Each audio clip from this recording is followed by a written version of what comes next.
Hello दोस्तों, कैसे हो आप सब। स्वागत है आपका अपने चैनल द बिग ट्यूटोरियल में। और हम लोग क्लास 10th एनसीईआरटी मैथ्स में प्रश्नावली 3.6 सॉल्व कर रहे हैं। 3.6 के क्वेश्चन नंबर 1 का 1 से लेकर के 8th पार्ट तक हम लोग ऑलरेडी सॉल्व कर चुके हैं। और अगर आपने अभी तक उन वीडियो को नहीं देखा है तो हमारे चैनल की प्लेलिस्ट में जा कर के आप उनको देख सकते हैं। और अगर हमारा ये वीडियो पसंद आता है आपको तो चैनल को सब्सक्राइब और लाइक करना मत भूलिएगा।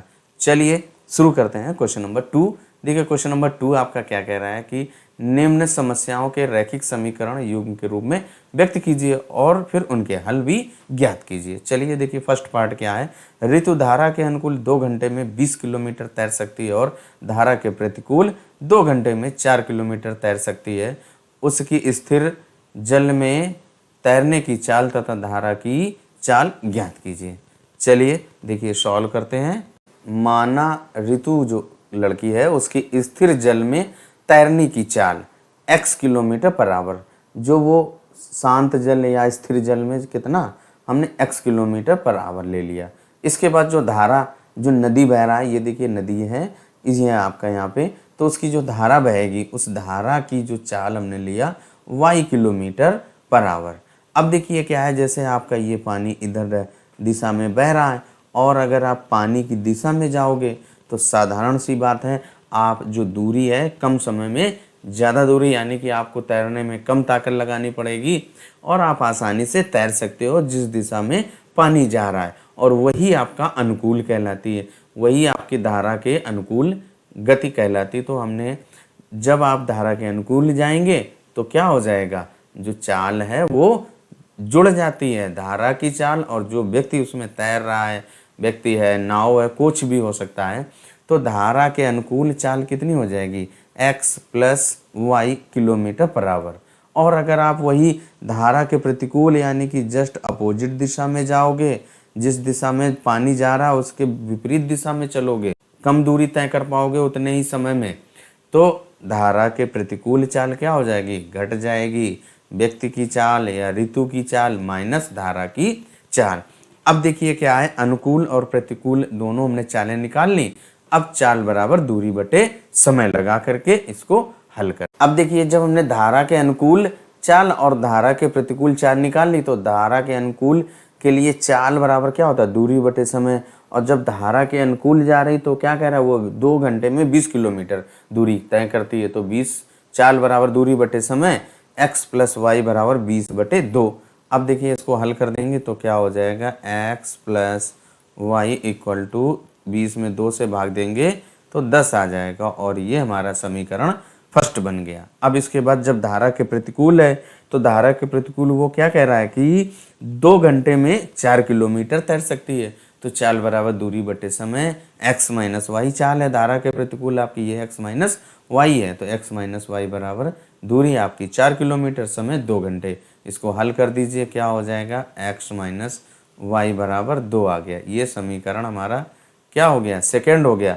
अब समीकरण 1 और 2 को हमें क्या करना है, हल करना है। यानी कि देखिए जो पहला क्या कह रहा है कि रैखिक समीकरण युग्म के रूप में व्यक्त कीजिए, तो देखिए ये हमारा रैखिक समीकरण युग्म के रूप में दोनों कंडीशनें व्यक्त हो गई हैं। अब हमें क्या करना है, इन रैखिक समीकरणों को हल करके क्या करना है, x और y का मान ज्ञात कर। इनको हल करने के लिए देखिए कि हमें क्या करना पड़ेगा, समीकरण 1 और समीकरण 2 को जोड़ना पड़ेगा, क्योंकि एक प्लस वाई और एक माइनस वाई, तो इसलिए इनको क्या करेंगे, हम जोड़ देंगे। तो क्या हो जाएगा, देखिए पहला समीकरण x धन वाई इक्वल टू 10 और दूसरा है x minus y equal to 2।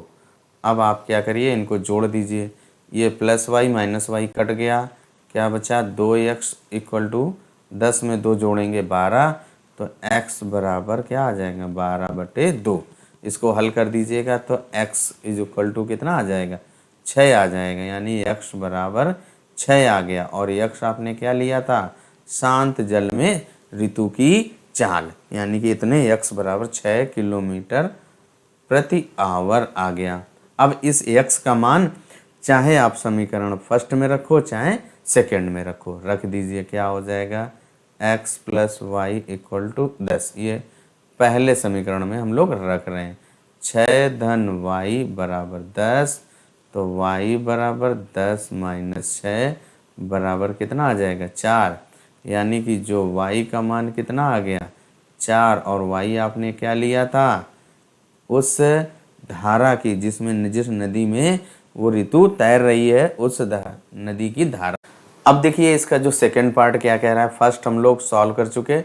अब देखिए जो सेकंड पार्ट क्या कह रहा है, 2 महिलाएं एवं 5 पुरुष एक कसीदे के काम को साथ साथ 4 दिन में पूरा कर सकते हैं, जबकि 3 महिलाएं और 6 पुरुष इसको 3 दिन में पूरा कर सकते हैं। ज्ञात कीजिए कि इस कार्य को करने में अकेली महिला कितना समय लेगी, पुनः इसी कार्य को करने में एक पुरुष कितना समय लेगा। यानी दोनों साथ जब करते हैं तो 2 महिलाएं और 5 पुरुष, तो हम सबसे पहले क्या करेंगे, मानेंगे एक महिला का एक दिन का काम, यानी एक दिन में कितना कर सकती है, और एक पुरुष एक दिन में कितना कर सकता है, और फिर हल करते हैं।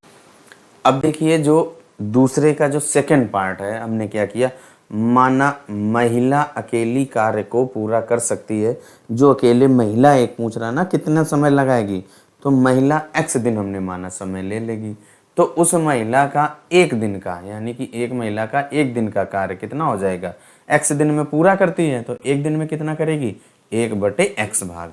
इसके बाद तथा पुरुष अकेला कार्य पूरा कर सकता है बराबर y दिन, जो हमने पुरुष लिया वो y दिन लगाएगा। तो अगर वही पुरुष एक पुरुष का एक दिन का काम कितना होगा, वो 1/y भाग होगा।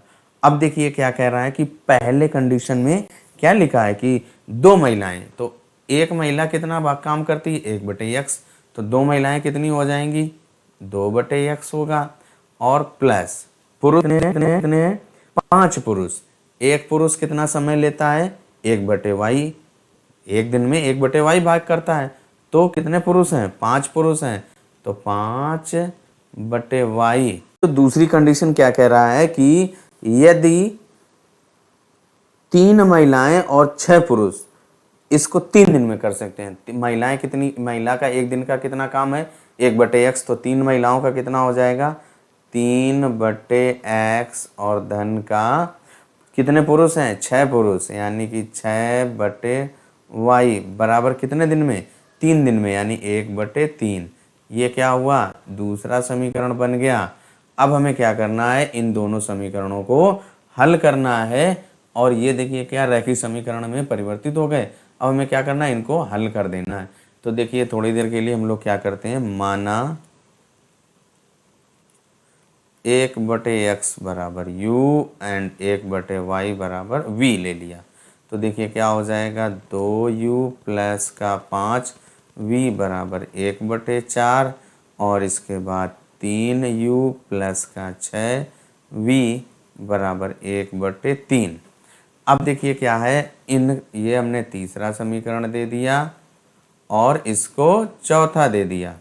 अब हमें तीसरे और चौथे समीकरण को हल करके u और v के मान ज्ञात करेंगे, और u और v का मान जो हमने माना है 1/x और 1/y वहाँ पर रख देंगे और आपका आंसर आ जाएगा। तो देखिए u तीसरे और चौथे समीकरण को हल करने के लिए हमें क्या करना पड़ेगा, किसी एक के गुणांक को बराबर करना पड़ेगा। तो देखिए क्या है, जो तीसरे समीकरण में 2u है और चौथे में 3u है, तो इनके गुणांकों को बराबर कर दें। तो पहले में 3 से गुणा कर दीजिए, यानी तीसरे समीकरण में 3 से, और चौथे समीकरण में 2 से गुणा करने पर, और फिर उनको हल करते हैं। समीकरण 3 में 3 से तथा समीकरण 4 में 2 से गुणा करने पर, तो आपके क्या है, u के गुणांक बराबर हो गए।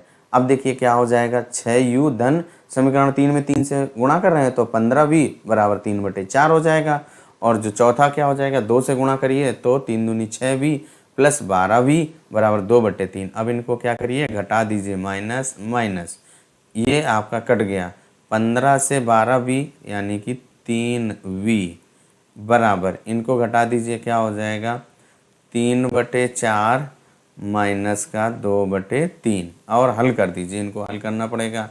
तो देखिए क्या हो जाएगा, 3v बराबर, इनका लासा लेंगे, 3 चक्कू 12, 3 तिहाई 9, माइनस इधर क्या हो जाएगा, 4 दूनी 8, और क्या हो जाएगा, देखिए आपका ये 3v बराबर 1/12 और v बराबर क्या हो जाएगा 1 गुणे गुणे गुणे ये बटे में आ जाएगा, तो v बराबर 1/36 आ गया, यानी कि v का मान आपका क्या आया 1/36। अब इस v का मान चाहे समीकरण 3 में रखो चाहे 4 में रखो। देखिए तो हम क्या कर रहे हैं, समीकरण 3 में रख रहे हैं, तो क्या हो जाएगा समीकरण तीसरा क्या है 2u प्लस का 5v बराबर 1/4। अब यहाँ पे v की जगह क्या रख देंगे 1/36। क्या हो जाएगा देखिए आपका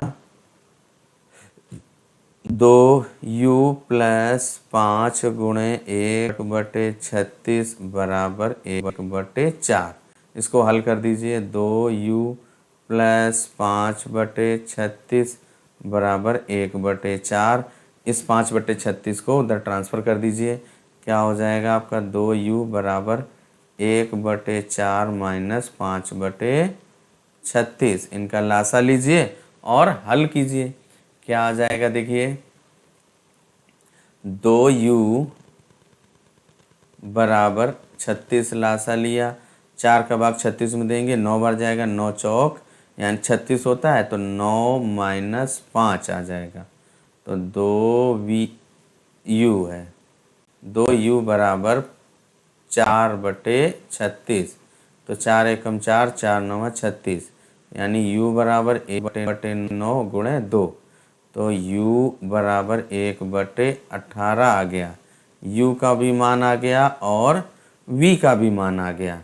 अब देखिए हमने क्या लिया था, u क्या लिया था 1/x बराबर u लिया था, u का मान क्या आपने निकाला 1/18, तो 1/x बराबर 1/18, तिरछा गुणा कर दीजिए तो x बराबर 18 आ गया।